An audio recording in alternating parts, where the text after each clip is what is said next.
what would you advise any teenager Yeah, or any Gen Z or young generation yeah, fellow yeah, कि उसको अगर इसमें career start करना है, yes. अब उसके पास हर एक के पास ये क्रिएटिविटी नहीं होता है, हाँ, so how can one start? See starting depends on person to person. सबसे पहले कुछ बेसिक एट्रीब्यूट्स होना आपके अंदर बहुत जरूरी है. Firstly, you should be very very observant. Okay, unless and until there is a proper source of inspiration, तो मुश्किल है। दिमाग नहीं चलता फिर. जितना आप अच्छे से ऑब्जर्व करोगे डिटेल्स को, आपके सराउंडिंग्स को, नेचर को, और beat human behaviour as well, तो मुझे लगता है क्रिएटिविटी यहाँ से फिर शेप लेना चालू करती है धीरे धीरे. ये है. और आज की डेट में जहाँ पे सब कुछ एकदम 2 मिनट नूडल्स जैसा हो गया है कि मुझे तो सब कुछ अभी के अभी चाहिए, तो आई डोंट थिंक सो कि वो सस्टेन करता है.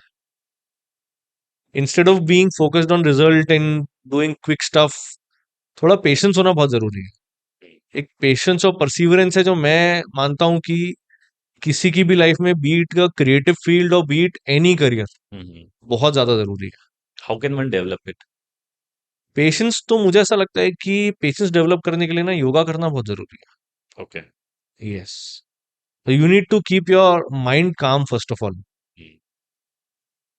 You can not just rush कि यू है कैन नॉट अभी जस्ट रिजल्ट रश. चाहिए। Yes, you can not just rush. मतलब you need to have the charge of your mind. You need to have the control of your brain. So और patience की जो journey है, मुझे ऐसा लगता है it starts with controlling your breaths.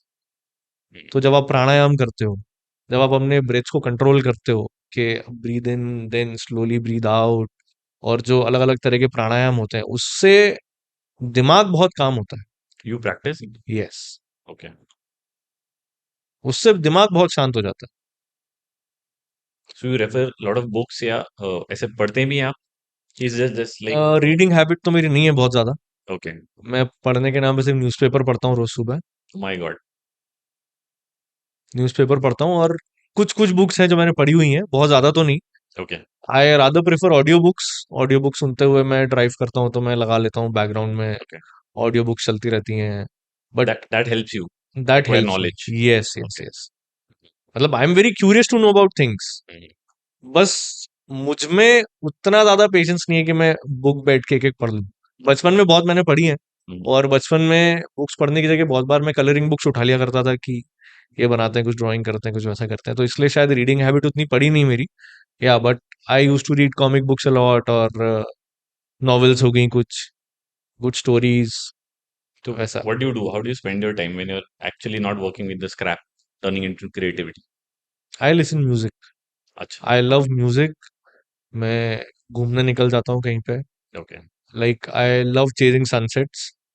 मेरे को बहुत मजा आता है सनसेट देखने में, ग्रेडियंट चेंज होने में, व्हेन थिंग्स आर डायनामिक.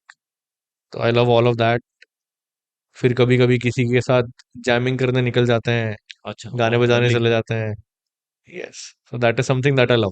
मतलब अगर मैं शायद स्क्रैप मेटल आर्टिस्ट नहीं होता, तो I would have tried to be a singer.